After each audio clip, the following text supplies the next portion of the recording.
Seja bem-vindo, eu sou Mário Sobral e o Jornal Segurito já está no ar. E hoje vamos falar sobre a avaliação da adequação de um respirador em relação a uma determinada atividade, em relação ao usuário, em relação ao ambiente de trabalho. Peguei como referência o Programa de Proteção Respiratória da Fundacentro, que eu recomendo bastante a leitura. Eu vou colocar até o link na descrição do vídeo para você baixar gratuitamente. Então, bora começar pelos itens. A adequação à tarefa, à atividade. O que eu tenho que verificar? Primeiro, a frequência e duração da tarefa. Então, esse trabalhador vai usar o dia todo aquele respirador e ele vai usar quantas vezes na semana? Ele vai usar só segunda e quinta? Ele vai usar todo dia? Isso é importante para quê? Primeiro, em relação ao conforto. O conforto do respirador, por melhor que seja esse respirador, não é algo confortável. Eu trabalhei uma vez com respirador e é horrível, tá? Eu sei que tem um período de adaptação, que eu sempre falo para todo mundo, que tem um período para se adaptar, mas não é algo que seja confortável, principalmente porque com o contato da pele, às vezes pode causar alguma irritação e tudo mais, então é algo realmente incômodo. E também eu tenho que verificar a questão da vida útil do filtro.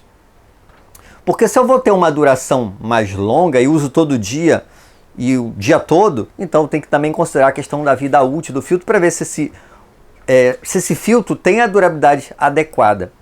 Dependendo da concentração do produto químico, esse filtro vai poder durar dias ou horas. Então, isso tem que ser considerado. Segundo item, nível de esforço físico. Então, eu estou fazendo uma atividade aqui, similar a dar uma aula numa sala de aula. Pois bem, isso aqui eu estou gastando um determinado esforço físico. Mas imagina que de repente eu vou fazer um serviço de cavar buraco. Estou lá cavando buraco. Percebe que esse esforço físico vai ter influência no respirador. Porque se eu estou usando um respirador mais pesado, maiorzão, coisa e tal, vai causar mais desconforto. Então, essa atividade que exige maior esforço físico, eu tenho que tomar maior cuidado ainda no conforto desse respirador. O item seguinte, mobilidade. Então, tem respirador, por exemplo, de demanda, né, que você tem a linha de ar comprimido mandando de fluxo contínuo, de demanda com pressão positiva. Então eu tenho lá uma mangueira mandando ar para você. E aí, digamos que você tenha um contínuo deslocamento e aquela mangueira atrás de você ali, você tendo que fazer serviço. Ou vai fazer um resgate, você está lá com máscara autônoma, aquele sino nas costas. Percebe que aquilo vai dificultar a sua mobilidade também. Então, esse tipo de coisa tem que ser avaliado também. O outro item é a comunicação. Porque dependendo da atividade, você precisa se comunicar com os colegas de trabalho o tempo todo. E nesse comunicar, nesse falar, o respirador pode acabar se deslocando e facilitar a entrada. A vedação não vai ficar perfeita. Então tem que verificar também qual é o respirador mais adequado para esse tipo de serviço. E a própria vida útil do filtro. Alguns poucos filtros têm um indicador de fim de vida útil. Então, como é que funciona isso? Eu estou lá com o filtro, né? E aí, digamos, vou inventar aqui, ele está branquinho, cantinho branco. E aí você vai usando, digamos que ele ficou amarelado. Quando ele ficou amarelado, significa que ele saturou, né? Está na concentração máxima que ele aguentaria. Só que são poucos filtros que tem isso. E aí eu tenho que pensar, dá para eu fazer essa previsão? E eu vou ter que pensar também em relação à concentração, aquilo que a gente já falou da frequência e tudo mais. Então, o que eu tenho que considerar? Esse filtro aí, quanto tempo ele vai durar? Quando é que ele começa a saturar? Eu posso verificar pela dificuldade de respiração. E as pessoas estabelecem, por exemplo, em 5 dias o trabalhador começa a sentir dificuldade e aí ele começa a sentir o odor. Ok, é uma referência. Porém, e se aumentar a produção? E se diminuir a produção? Se aumentar a produção, talvez em 3 dias, em 2 dias eu tenha problema. Então, o trabalhador tem que ser orientado e o CERMID tem que ter essa flexibilidade também de entender que aquele valor ali é um valor padrão, mas que em função da maior produção ou menor produção, um período mais quente ou um período menos quente, tudo isso vai influenciar. Tá? Então, esses são itens de adequação à tarefa, à atividade. Na sequência, ele coloca a adequação ao usuário. O que eu tenho que considerar em relação ao usuário? Primeiro, em relação à vedação do respirador. Primeiro item que ele coloca, características faciais. Imagina que esse trabalhador tem uma cicatriz aqui no rosto, ou tem rugas muito fortes, ou ele coloca assim, nariz muito andunco, ou seja, narigudo. O que vai acontecer? O respirador não vai ficar 100% adequado. Talvez essa cicatriz facilite a entrada do contaminante dentro do interior da máscara. Então isso tudo tem que ser avaliado. O item seguinte são os pelos faciais, barba. Então tem que tomar cuidado também, dependendo do tipo de barba, vai fazer influência. Porque dependendo do tipo, se for um bigodinho curto, alguma coisa assim, vai estar no interior, não tem muito problema. O problema é no ponto de vedação. Uso simultâneo de outros EPIs ou acessórios. Digamos que você usa um capacete também, você usa máscara de solda, você usa outros equipamentos em paralelo.